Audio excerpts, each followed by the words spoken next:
Welcome to the EFT Tapping Circle. Tonight's topic is the lost art of worrying constructively on purpose, which we'll get into. We'll spend a few minutes chatting about that, and then we will spend the bulk of our time together doing a shift model experience to tap through and connect with the parts of us that worry and that have been trained in this worry pattern that emerges from culture and then like intersects with the way that our brain operates. But we can unhijack it or hijack it back, so to speak, and use it in a constructive way instead.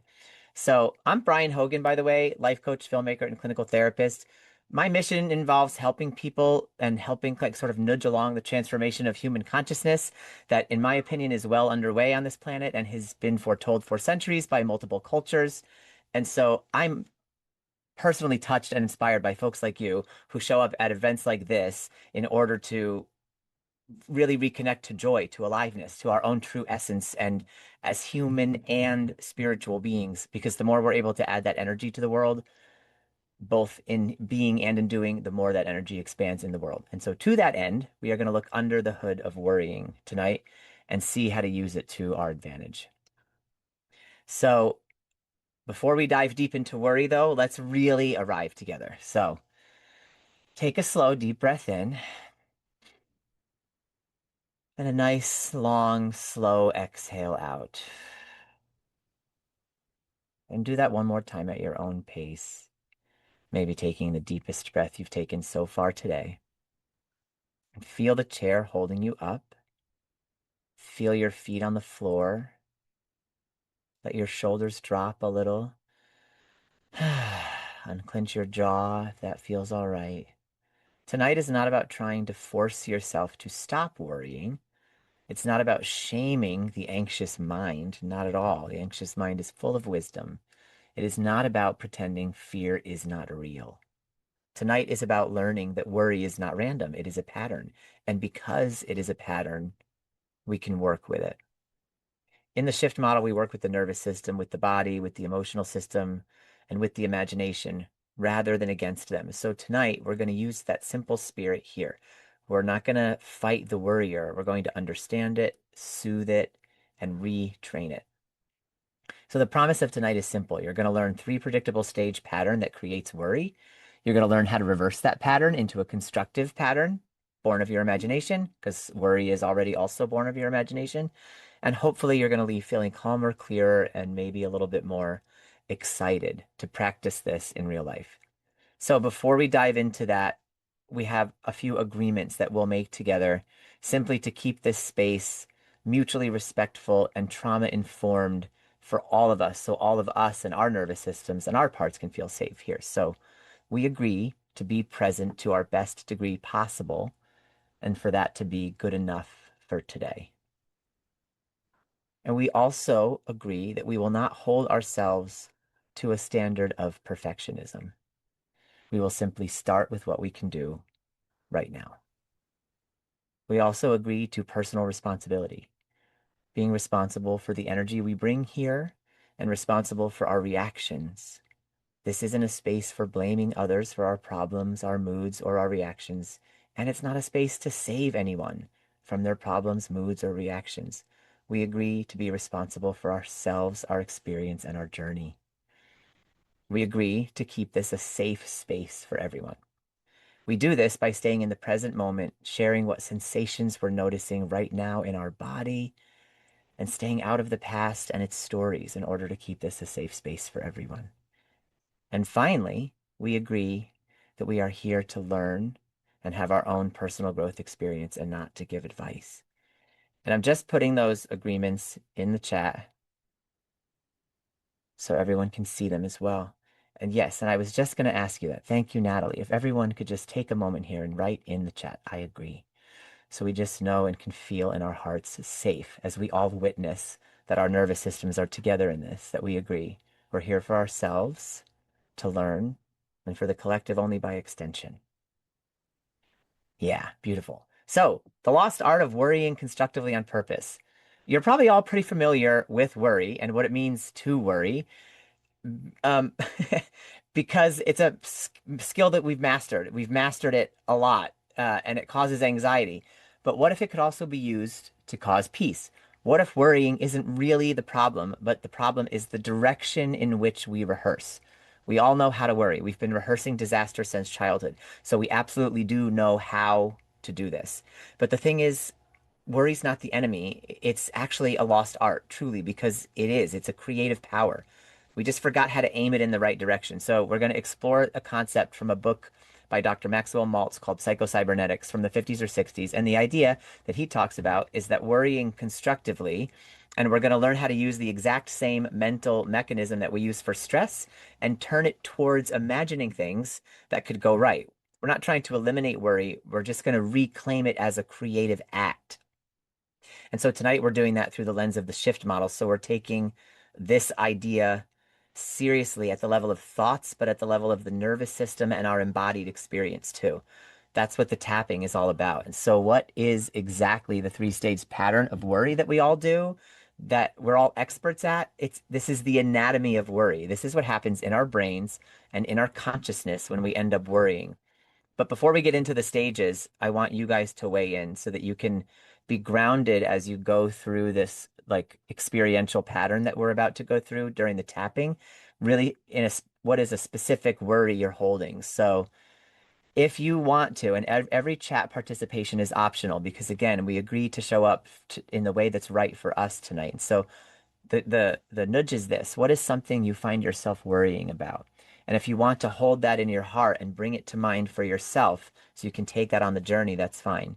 If you want to share it in the chat so it can also be witnessed and held by others and we can see each other's worries, that's also an invitation for you. So the prompt is simple. What is something that you find yourself worrying about? Yeah. A common pattern for me is to worry about having enough money. Yeah. Yeah. Absolutely. Oh my gosh. Me too. Me too. Nuclear war and economic devastation. Yeah, Rosemary, that's so real. Things right now are very unpredictable. Money, absolutely. Yeah. Yeah. So, state of politics and war. I mean, we're already seeing two major themes come up just in these first four comments. And this is health is another one. Yeah, Roma, Dawn, exactly, everybody. And the thing to notice as we see these come up, health again, is that we have a shared thing here that we're trained our minds to see, that culture has trained our minds to focus on. I have to deal with insurance company tomorrow. Yeah. Yeah. So that's logistics and worry. Will he leave me? Yeah. So they get very specific and concrete as well. Worry about getting a new job, money, worry I'll never achieve my dream career. Yeah. So just notice this. Notice this. Notice as you hear these, what comes up for you. Are there parts in you that go, oh, yeah, I forgot. I worry about that also. And then boom, there's another cascading worry. Are there parts that go, oh, I'm not alone. Other people worry in the same way. Just notice. There's no wrong or right. Just start to notice. And so, as we notice, I want you to keep in mind for yourself your specific thing that you're holding. And we'll bring our attention to that tonight as we tap. And here's the stages. The first thing that happens, it's like the step we take is we suppose, right? So, well, I suppose, what if? So, step one is like, what if? Just a what if question. Oh, well, what if this doesn't go well? What if they reject me? What if the date is horrible? What if this is a waste of time? What if I don't get that promotion? What if it turns out I'm worthless? What if my husband leaves me? What if my boss fires me? What if? That's step one. And we're already seeing that. That's what we're talking about in the chat here as well. And that's how our brain naturally works. It's curious. We use our curiosity. Curiosity is one of the six basic emotions now. They used to be five. The researchers used to say there were five, and now they have discovered and decided to classify curiosity as its own sixth basic primary emotion. They call it interest in some of the research, and that's because we are driven by our curiosity, as in worry. What if, what if, what if, what if? That's just curiosity. So it's a beautiful, wonderful, natural part of our brain, the engine of our brain, in a way, if you will. That's us being curious in our imagination. But what culture has trained us to be curious about is what if it goes terribly? What if it's awful? Because we think that's logical. We think if we imagine all the worst case scenarios, we can mitigate them. So it all seems very reasonable on the face of it. But in your actual life, it doesn't bear itself out that way because what happens after we do the what if, which is step one, is we go further down the pattern of worry, which is a normal human biological pattern. And so we go into step two, which is, well, it's possible it could happen. So we go from what if to which is a hypothetical to well, it is possible, which is concrete. So we don't just leap to the doomsday scenario right off the bat. We coax our way to this anxiety loop through our curiosity. So just keep that point, put a pin in that. We use our curiosity to imagine the worst, and we've been trained to do this since childhood. So first it's hypothetical, and then it becomes plausible. Well, it is possible it could actually happen. And now there's more anxiety. Step one, what if? Step two, well, it is possible. I have seen that in a movie once. I've read that in a book. A friend of my roommate's cousin's aunt said that happened to her roommate's dog one time. So, we get into these loops. And then the third step that we do to continue honoring our curiosity, even though we're doing it in the wrong direction, is we go, well, gosh. What would that be like if it did happen? But the tone I'm using obviously is facetious because we go actually, what would that be like if that did happen? Right? Like that's where we're at by step three. And so now we go into full sensory detail in a predictable pattern. Sorry, my nephew is dribbling the basketball upstairs. So if you guys can hear that, I don't know, but that's all that is. There's no earthquake. We're all fine over here. Just my nephew playing basketball. Anyway, the third step that we do to continue honoring the worry pattern is the sensory detail. So we start to imagine what that might smell like, what that might feel like, what that might look like, what would it sound like, how would the details all unfold with however wrong it could possibly go. And then one scenario isn't enough. And so we step three then repeats and repeats and repeats with just worse and worse versions of how it could possibly go, all immersed in deep sensory detail. And we call that daydreaming or disassociation or anxiety, depending on the day, right? And so, what I want you to take from this is that that worry is a natural phenomenon born of curiosity, which is a natural, innate emotion in our psychology and in our biology, but it has been hijacked by culture and sent toward fear. It is just structured imagination. Our worry is a story we tell in three predictable stages. So it's not random panic. It is actually sophisticated rehearsal. It's our mind's creative studio for anticipating the future. And the brain doesn't actually care whether the thing you picture is doom or delight. Your brain just goes about trying to now make the picture real. So when we worry and picture all these doomsday scenarios, our brain, as a goal striving mechanism, which is what it is, starts to orient toward those scenarios. That's where the idea of self-fulfilling prophecy comes in and self-sabotage comes from. So the question here isn't how do I stop worrying? Because you can't. You're curious, and curiosity is a fundamental human emotion, and it's your superpower if you can unhijack it or rehijack it back. But you can worry in a different direction. So the question you want to ask yourself is, what am I rehearsing? And here's where people often mess up. If in self-help circles you hear things like, I mean, this is a coaching tool I've learned as a life coach. You were told to ask clients, just ask, what if it all goes right? Instead of what if it all goes wrong? But that's ridiculous. You can't just do that. If you do that too abruptly, part of you is going to go, well, that's ridiculous. Things usually go wrong. Even if that's not true, it's what you've rehearsed. So we can't force positivity. We don't wallpaper over fear with affirmations we don't believe. We have to use the same coaxing pathway we used to become experts at worrying in the other direction. So we can't just go, well, imagine that it all goes right. That's like jumping to step three. We have to start with step one and center the thing we're worried about in mind and go, well, what if it all goes well? I don't believe it. It's stupid. It's skeptical. Fine. I mean, it is. It's dumb. It's so dumb to even question this at all. It's the dumbest thing to even spend a minute more on this. But anyway, just for the sake of using the worry pattern in the other direction, just to try it, what if it goes well? What if? What if? What if? And you just let room be there for that. What if? Because you're an expert at it anyway. You've already done that a million times with all the doomsday scenarios. So you do know how. So we're not talking about anything you don't know how to do. And then you just let that be, let that percolate.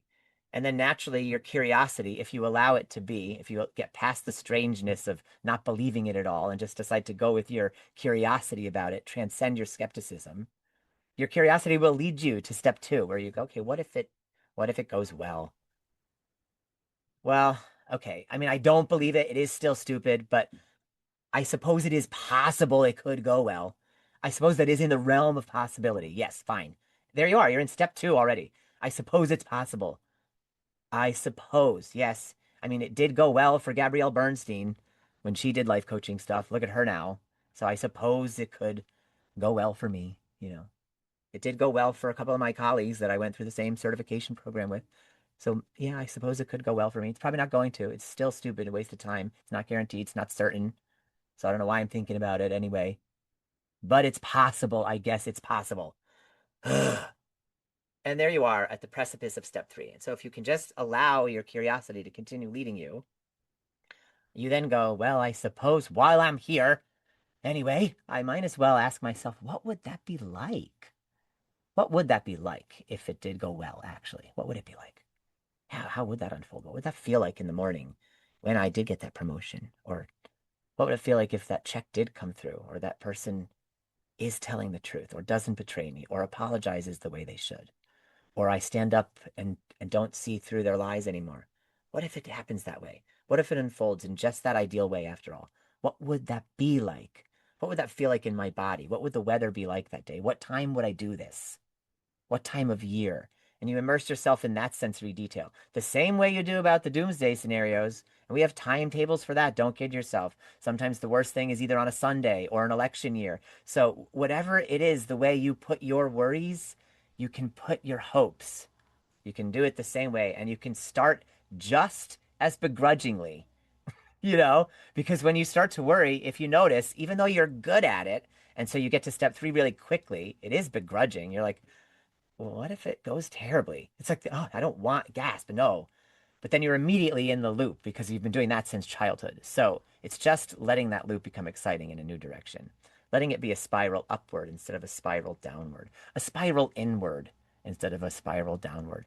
And so then we go into sensory detail too, the same way we do with worry. You do not hold yourself back when you worry. So you let your imagination run wild. So you want to do the same thing in a constructive direction, not controlling outcomes. This is not about forcing manifestation in some cartoonish way. What you're doing is re educating your imagination and grounding your nervous system as you do so. So if this is resonating with you, try this on some small one thing, on a small little detail of a worry. Not the biggest terror of your whole life. Start small. Start with what if it goes smoothly? Well, then it's possible. I suppose it's possible it could go smoothly. And then what would that be like if it went smoothly? We don't need to silence the worrier. We need to retrain the worrier. The worrier holds wisdom. This pattern is beautiful, epic, primordial. We're just aiming it in the wrong direction. We need the worrier still. We just need the worrier to become the creator. Worrying is just imagination that has forgotten it's an optimist. And when we worry constructively on purpose, we remember that our nervous system isn't broken. It's creative. That's what it's doing. It's creating scenarios. Even the doomsday scenarios, they are creative. Oh my gosh, we're so creative. Are you kidding me? The infinite ways in which you've decided something can go wrong. Are you kidding? If you really reflect on it, you guys are geniuses of creativity with how many different ways from Sunday you have decided the thing you're worried about could possibly go wrong and come and get you. And to boot, it's going to be on a day the meteor hits, right? So we can really go to town, and we can do the same thing on our creative, better scenarios. So with that in mind, I would like to tap.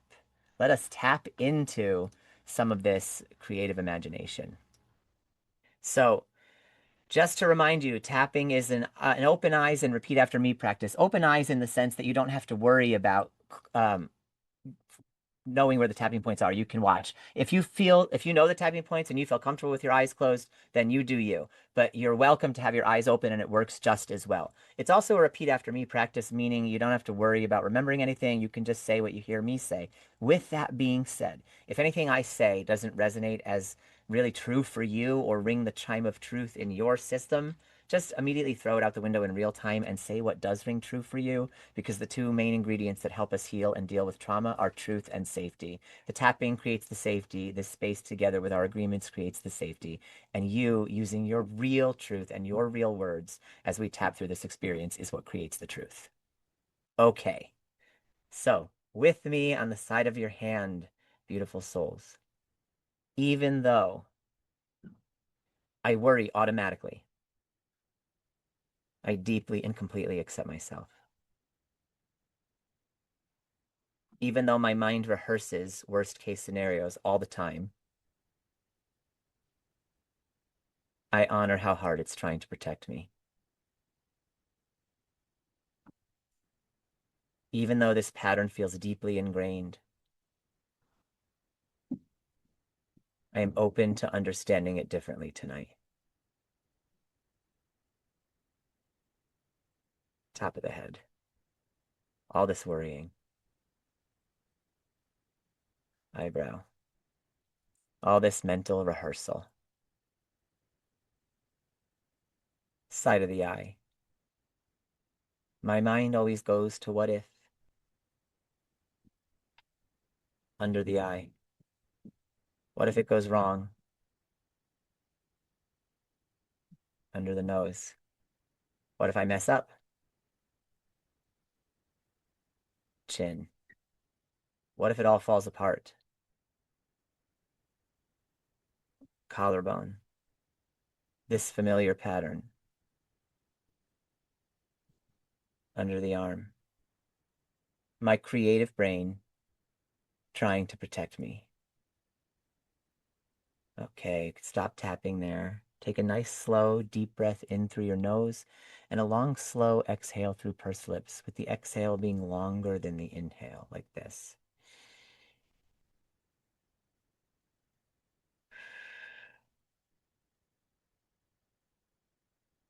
Breathing like this cues your body that you are indeed safe. You wouldn't be able to run like that being chased by a tiger. So, what do you notice about your worrying part? Does it feel urgent, controlling, panicky, vigilant, exhausted, young, overworked? If you'd like to, reminding you all chat prompts are optional. You can drop a word or two in the chat to sort of describe and flesh out for yourself what you're noticing about the worrying part, how it worries, why it worries, what the worry sort of feels like for you. There's no pressure here. Young and exhausted. Yeah, yeah. It's terrified. Yeah, I have terrified parts inside of me too. Lots of experience. Yeah, I mean, our worried parts do. They hold so much wisdom. They're tracking so many things. Defeated but unable to stop trying. Yeah, yeah. Worn out. Mm-hmm. Yeah, that's right. It's slower and softer. It was so tired. So tired again. Yeah. Same voice on replay. Yeah, that's right. That's right. They're so vigilant. They're so dutiful. So loyal to us. My worry part takes out, disassociates, says maybe tomorrow. Yeah. Mine too, Lynn. That's right.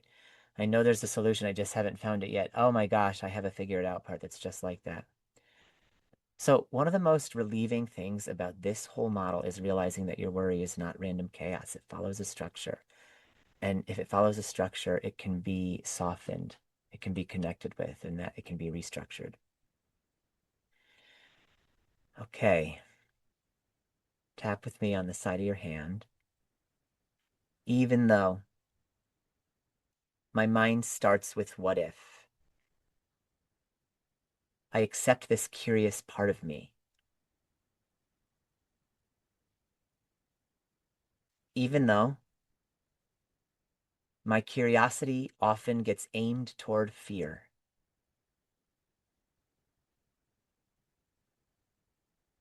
I'm open to just noticing that tonight.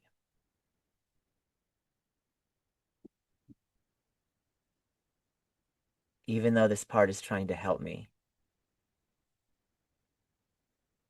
I'm willing to allow it to slow down. Top of the head.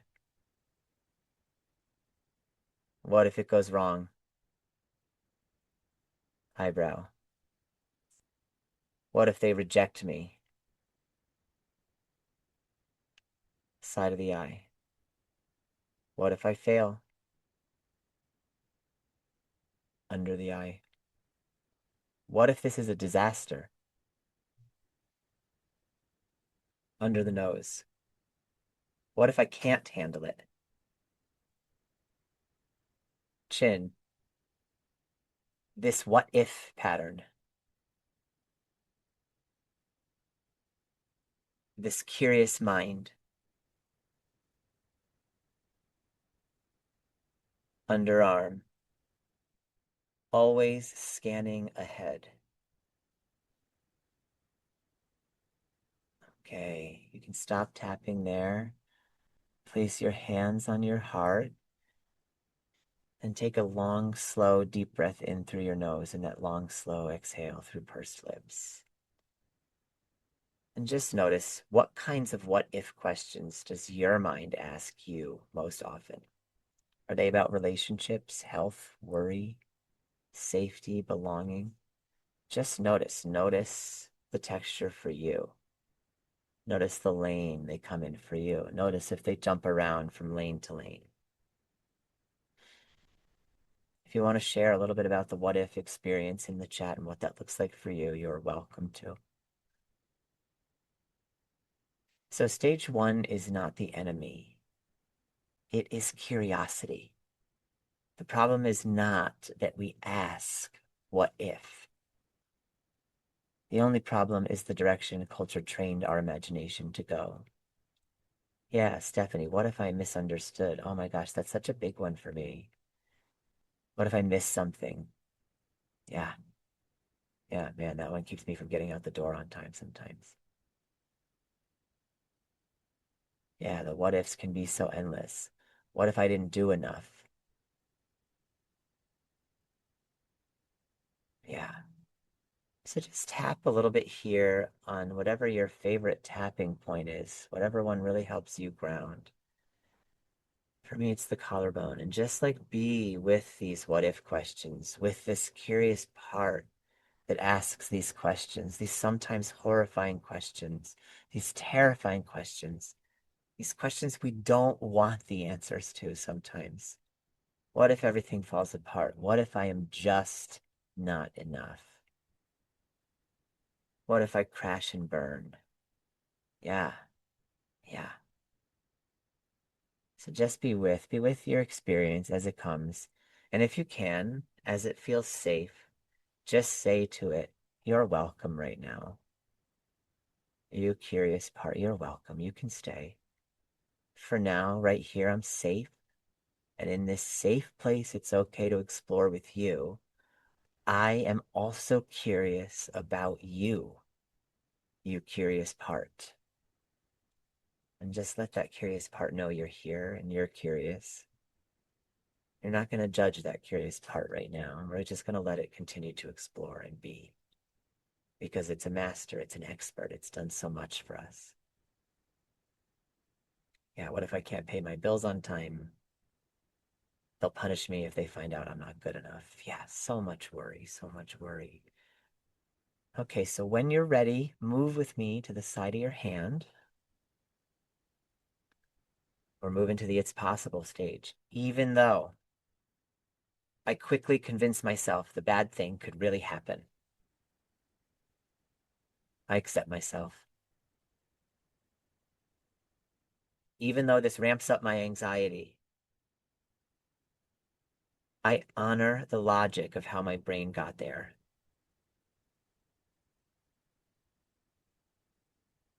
Even though this is stressful, I'm open to seeing this pattern more clearly. Top of the head. It is possible. Eyebrow. I mean, it really could happen. This worry, it really could happen. Side of the eye. Maybe it will happen. Under the eye. My anxiety building under the nose. My body reacting. Chin. My thoughts speeding up. Collarbone. This is feeling more real. And now I'm starting to believe this. Stop tapping here and just continue on your favorite point, wherever that is. And just notice, how does your body know when you've moved from what if to, oh, oh no, this could actually happen. This is possible. Oh, wow, it is possible. It's happened to people on the news down the street at the other school. What changes for you? What changes first? Is it the sensations in your chest? For me, I'm noticing my breathing is definitely getting a little more scattered as I live in the it's possible feeling instead of the what if feeling. What about you? Solar plexus. Yeah, feel free to share in the chat. Thank you, Stephanie. Yeah. What are the sort of somatic changes, the pace changes, the cognitive changes that you're all noticing as you recognize, because we're tapping, and you embrace the attention of it being really possible here. Sensation in the stomach. Oh, the lessening of attention. Okay. Racing mind, tension in the back of the head, pit of my stomach, body getting more tense, solar plexus again. Yeah. Yeah. So this is the predictable pattern. We go from contemplation, which feels exploratory, but a little like dreadful, to what if it's possible? Oh my goodness. Well, yeah, it is certainly is. Now we're fight or flight, right? Ooh, ooh, my heart is racing. So you don't usually jump straight into panic. You coax yourself there. That matters. We're doing that deliberately and intentionally here. We're going to coax ourselves right back out. We're expanding our window of tolerance. So stay with me, and we're going to bring this in for a landing after one more round here. So this is the full doomsday scenario now. Okay? Be ready. Be with me. Invite a sense of play here as you do this. We're mad scientists in a lab. We are experimenting with the pattern of worry as we move to the side of our hand. Even though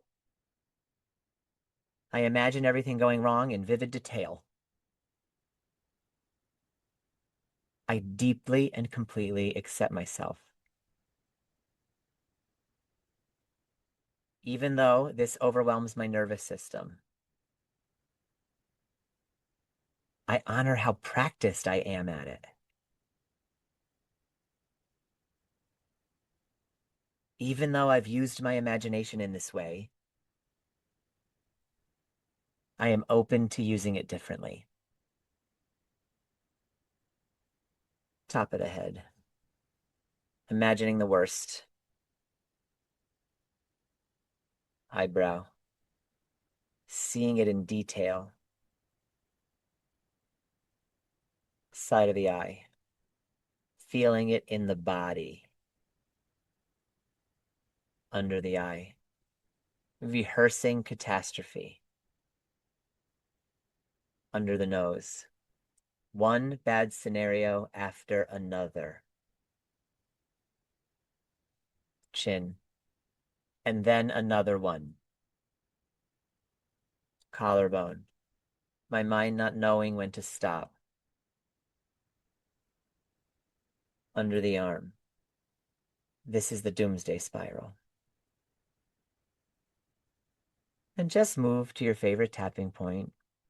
And notice if you check in with the worrying part now here, what does it believe will happen if it stops rehearsing the worst? What is it afraid would happen then? See if it's willing to share with you. It may not be willing to share. It might tell you, "What? I'm too busy worrying right now to be interviewed. What are you, crazy? You just revved me all up."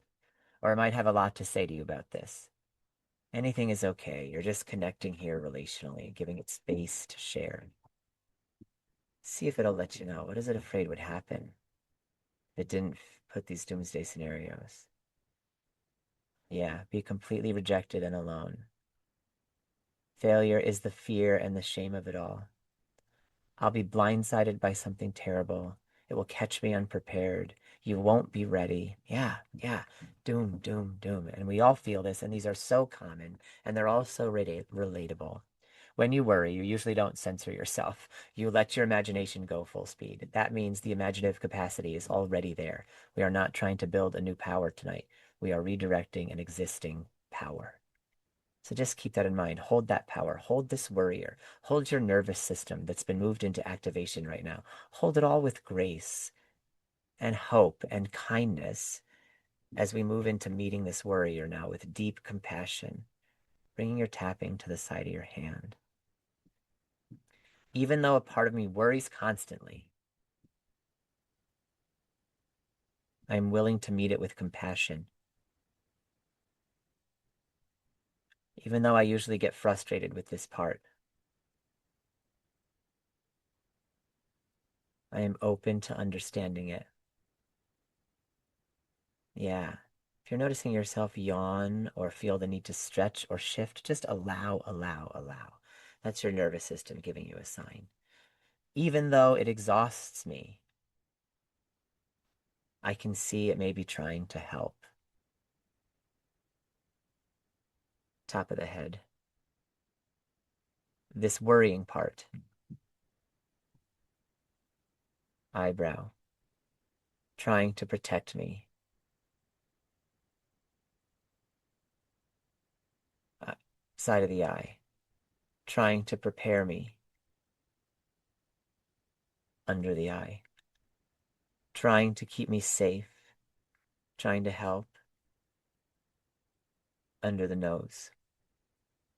Trying to prevent pain. Chin. It learned this for a reason. Collarbone. It has been working so very hard.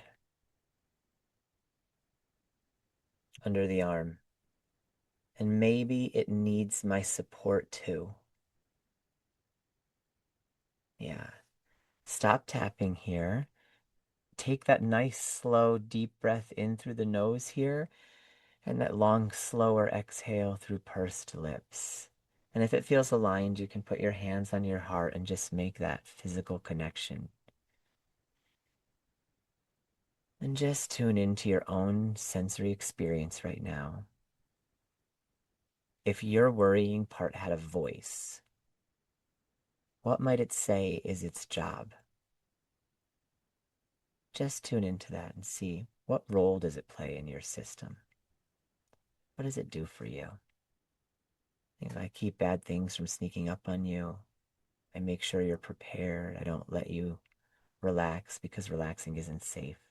Whatever it wants to share is okay. If it's skeptical or hesitant to share, that's okay. If it shares with you and you don't feel comfortable sharing in the group, that's okay. It's a protector. Yeah, yeah. To be alert and keep me safe. Yeah, that's its job, to be aware of what might happen, to warn me. Yeah. And these are big jobs, right? These are stressful jobs. They say that working in security or being a police officer can be one of the most stressful industries there is. To warn, to protect, to be alert at all times. And that's what these worrying parts do. And we've already noticed earlier in the chat that they often feel young. They often feel overworked and exhausted and out of their depth. But they carry on worrying and worrying and worrying to protect, to mitigate disaster, to help us resolve and get past and move beyond. They don't know that it doesn't always work. They don't know. To make sure I'm aware of the danger. Yeah. It literally feels like it's a distraction from looking at things I really don't want to deal with. Yes, exactly. Worry is like, I'm gonna fill the time for you. I've got you. I've got this. Yeah, let's keep it peaceful. Let's do something else. Keep me from making a mistake, from being attacked, from hurting others. Yeah. Yeah, such a big job, right? These are big jobs to keep me from making a mistake. Wow. If someone really had to keep me from making a mistake, they would be fired constantly. I can't stop making mistakes. So I don't envy the person who has that job or the part of me that has that job. That's hard. That is a hard, hard job. Yeah. So just notice that. And as you notice, tune into and notice how you're feeling toward this part that holds this worry pattern, this part that has mastered this three-step process in your imagination to bring you to the doomsday scenarios to try to keep them from coming to pass, that wants so much to help you stay safe. And how do you notice that you're feeling toward this part, toward this aspect of your being right now? And if it feels aligned, you can share that in the chat. Compassion, yeah, working so hard. Yeah, yeah, yeah. The part works so hard for us. So just take a moment and tune into that, much less critical of it. Yeah, notice that too. There's gratitude there, feeling grateful, feeling much kinder toward it. Yeah, love and gratitude. That's right. Yeah, these parts work so hard, just the way we would be this way toward a friend that was struggling. Sadness and resistance to the sadness. Yeah, yeah. Such a real push and pull, and just let them both be there. You just notice them and say, oh, you're here, sadness. You're here, resistance, and you can both stay. I can hold you both. It's a paradox I don't need to resolve. You are welcome. Right now, I'm feeling thankful I have a protective part, sometimes not so grateful. Yeah, yeah. We can see sometimes more clearly in our own regulated state what their true intentions are. And in spite of sometimes the misguided methodology, their true intentions can inspire in us the compassion, the gratitude, and the kindness that we're talking about now. So allow that softness to pervade your being for a moment. If it helps you, you can be on your favorite tapping point. If it helps you to remain still and just feel that compassion, that gratitude, that kindness, that softening. Feel into it, connect to it. If it's a somatic experience, expand it through your being. If it's visual for you, let it grow brighter, bigger. If it's auditory, let it grow louder, stronger. No matter what the sensational experience is, let it grow more and more benevolent, and let it reach and connect to this curious little worrying part. So that part can really feel what you're feeling, that compassion you have toward it, that love and gratitude, that clarity, seeing its intentions more clearly. And it can connect to some appreciation, perhaps for the first time. Even though we're not condoning its method, we're not approving of its way. We're saying we get what you're up to, we really do, and we get how hard it's been. And we're allowing that part to know we see it that way now. We really get that now. So just let that energy touch this part and envelop this part. And then we're going to begin slowly as we go to the side of our hand to reverse the pattern. We're going to tiptoe into the constructive imagination pattern the same way we tiptoed into the worry pattern that we've been practicing for all these decades and millennia as a species. So when you're ready, bring yourself to the side of your hand.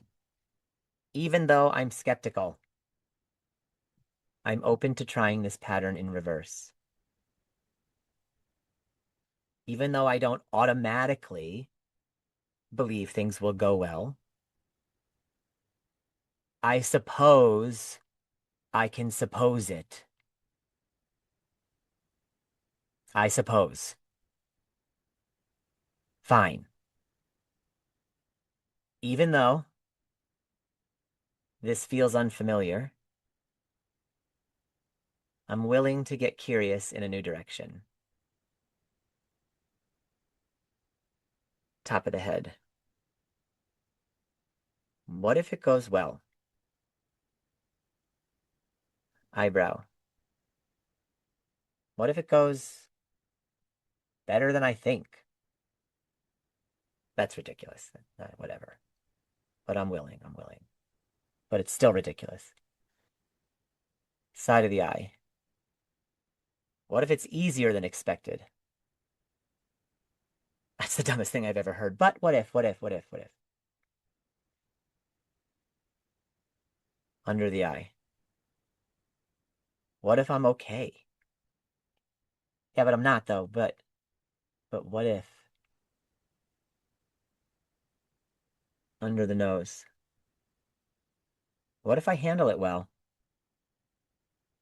Yeah. Chin. What if I enjoy myself? That's so stupid. What? Come on. That's so frowned upon. But what if? Huh? Collarbone. Just supposing. Just supposing, innocently supposing. Under the arm. Just trying on the possibility. So put your hands on your heart. Take that nice, slow, deep breath in through the nose. Long, slow exhale through pursed lips. And just notice what happens inside your body. As you say, what if it all goes well? Do some parts soften? Do some parts roll their eyes, get suspicious, feel relief? Just notice whatever is true, remembering truth and safety. Truth and safety, let your truth emerge. What is happening inside you as you really entertain this possibility? What if, what if, what if it all goes well? However stupid and idiotic that might sound to us. It's a little shot of optimism. Yeah, some relief. Yeah. The metaphor I like a lot is thinking, what if this is just a dark, foreboding piece to a larger puzzle, where this piece actually fits and creates a beautiful larger picture? Yeah. Yes, that's beautiful. Exactly. We're part of one small temporal moment, and we don't know what it leads to or even from where it came sometimes. Restful, feeling a little more restful. Yeah. So we're not asking ourselves to believe something we don't believe.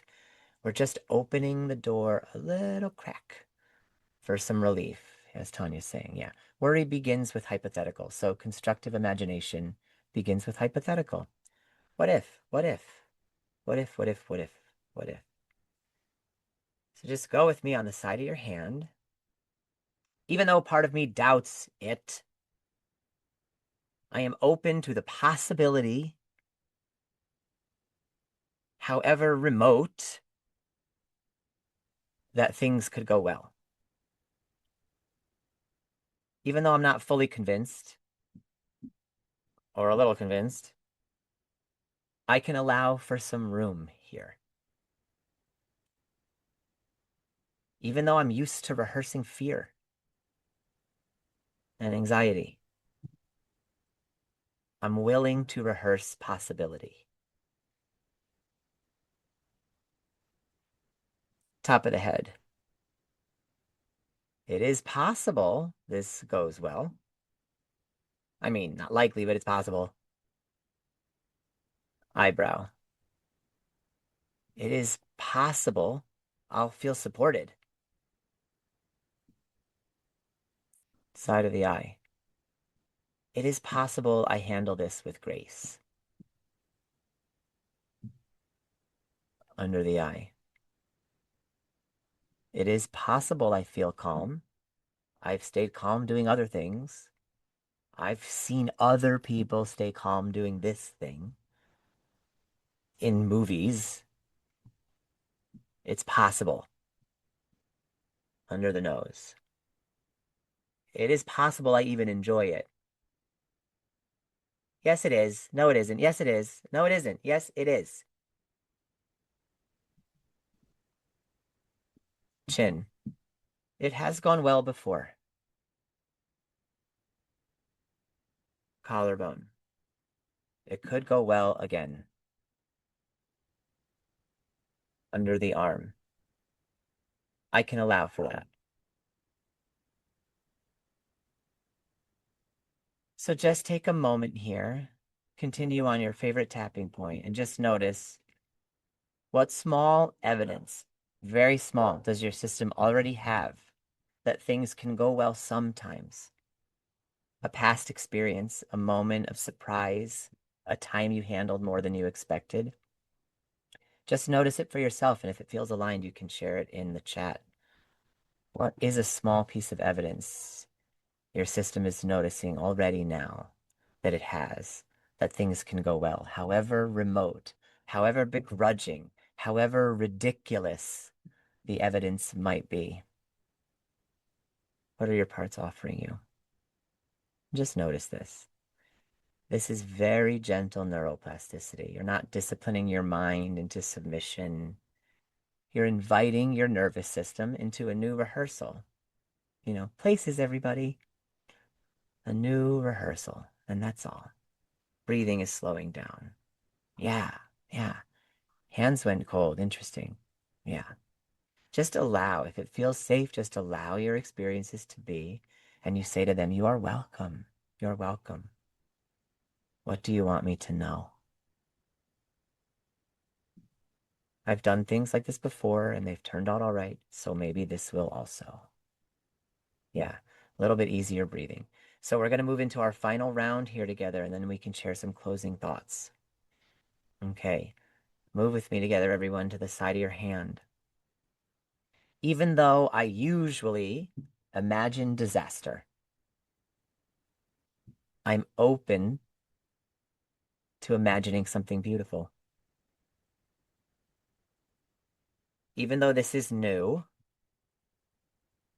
I'm willing to let my body feel it, dabble in it, experiment with it, just for funsies, even though it's dumb. Even though I'm still learning. I can get excited to practice this. Top of the head. What would it be like if this went well? Yeah, what would that be like? Eyebrow. What would it feel like in my body? Side of the eye. How would my face muscles be? Under the eye. What would my breathing be like? Under my nose. What else might be different if it all went well? How would that unfold? Chin. What would feel easier? What would feel lighter? What would feel seamless?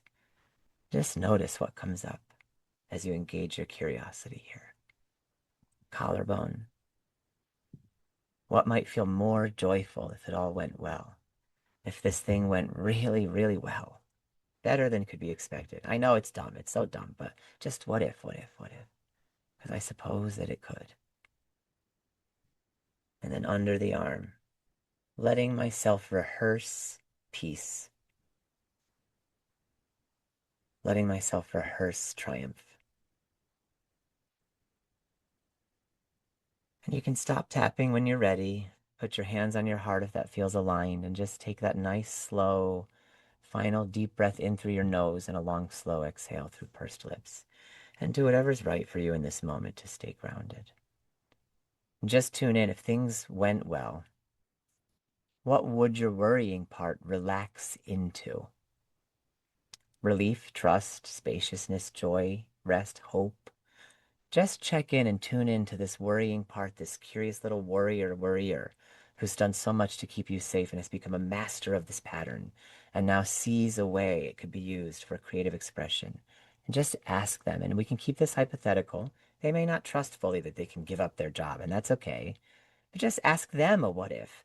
What if hypothetically you didn't have to do this worry for your host, if you didn't have to do this for Brian, in your case, substitute your name, what would you like to do instead in Brian's system, in your system? And see what this little worrying, curious warrior says they might like to do for you instead. Just if hypothetically worrying didn't have to be done on your behalf. See what comes up. And if you feel willing, if you feel called, if it feels aligned, you can share that in the chat. Yeah, Christina's worrying warrior would like to play instead. Yeah, would like to enjoy the ride. Worrying part would like to relax and enjoy the good stuff. Yes, to create, to create. My worrier loves to create too. That's what our worriers are inherently already doing. That's what it's important for us to see. They are so creative already. You think doomsday scenario creation is easy? There's so much detail, so much art, so much sculpture involved in that. Yeah, it would be happier to sleep and to smile. The worrying warrior is jazzed about having this whole new job to learn, one that feels good. Yeah, exactly. And learning a job is hard. You guys can take it slow. Exactly. It's going to be fun to learn the new job. So this is the same mechanism. That's the thing to notice, you guys. This is the same imagination, the same curiosity, the same nervous system, just a new direction. And this is incredibly good news because it means that the very system that has generated the anxiety can participate in generating the peace, the joy, and the possibility. So take a slow breath with me and just notice your body now compared to the beginning. Notice how you feel. What's different? What's shifted? Calmer, lighter, relieved? What feels resistant, skeptical? Maybe you feel a little curious. We want the new direction here because the goal is not to win calm. The goal is not for numbness. The goal is not to flatten things out. It's to feel more regulated and more alive, to feel more grounded and more hopeful and excited, more peaceful and more creatively engaged with life. This is not about bypassing, but about diving right in deep. This is what happens when the worry brain realizes it does not have to be fired. It is getting retrained. It is getting promoted. So as we close, I invite you to share in the chat. What have you noticed tonight? What did your worrying part reveal? And what is one small thing in life you want to practice the reverse worry pattern on? You can answer any or all of these questions. I'm going to put them in as a pasted thing also, so they're easier. Again, chat shares are so completely optional. My stomach has been tight all day. Now it has completely relaxed. Oh, David, that's lovely. So glad to hear that. My system shut down during the push to compassion towards this protector, got angry and shut down. Yeah, that's so real and that happens. So if it feels safe, just allow. And you say, oh, yeah, you, the part that shuts me down. I see you. You're here. Thank you. You, in your wisdom, you came and you can stay and you can stay and just continue to be there even for that part. Love learning this. Thank you. Yeah. Oh, you're so welcome, Tanya. I really liked this. Yeah. Thank you. My protector part is willing to change from being anxious to being alert in a calm way. Yeah. Right. Yeah. And be patient. Continue checking in with the part as it like endeavors to this new role. That's beautiful. My little one liked this. Yeah. What if you could feel safe and be my cheerleader? Yeah. Yeah. Keep entertaining that possibility. That must be so much more fun and exciting for the worry warrior to entertain, right? Yeah, very IFS today. Spot on, Lynn. I am an IFS therapist, and the shift model is an integration of EFT and IFS. So, yeah, that's right. That is a big part of what we're doing. So, just to recap the pattern one last time, we can end on time. Step one, what if? Step two, well, I suppose it's possible. And step three, what would that be like in immersive, imaginative, sensory detail? That's the same path Worry uses, and so now we're just using it in our own direction. So I am so appreciative of you guys being here and participating in this with me. I just want to say thank you so much from the bottom of my heart, and I hope that your curious worry warriors take something away from this and can practice a new direction. I just put in the chat, there is a couple different links about stuff I do, but the top one in particular is called Five Tools for Befriending Your Mind, which has five little tiny exercises that are very different from what we did tonight, but to the same end, befriending your mind and upturning the worry pattern into something that's more along the lines of your ally. So if this resonated, you would probably very much like Five Tools for Befriending Your Mind. I also have a podcast that I do weekly live on Tuesday mornings at 8:30 a.m. Eastern Time. So if this resonated, I do this in miniature every Tuesday at 8:30 for free in the morning. So start your day or before your commute, not during your commute, hopefully, if you're going to have your eyes closed. But you can come join me there on Facebook, Instagram, or YouTube. DIY Wellness. And then I have my YouTube channel, and I always have similar and upcoming workshops. You can click that link down below to find out about those. Oh, Shift stand. What does it stand for, Richard? Thanks for asking. I will share. Shift stands for Somatic, Holistic, Internal Family Transcendence, which it's basically a model of integrated trauma healing that embraces the idea that the great paradox of transformation is that it happens when we accept things exactly as they are. So it's like the paradox of radical transformation through radical self-acceptance. And so shift is that is the theory behind shift, and sort of the engine of the underpinnings is EFT, or nervous system regulation, mixed with parts work or internal family systems. So that's what the shift model is. You guys are all so welcome. I see so many thanks in the chat, and I really appreciate you all. It is 7 on the dot Eastern time. So with that, I will let you all go. But much love. I trust you, humanity. Keep worrying for the good, and I will see you in a few months at another tapping circle. Bye, everybody.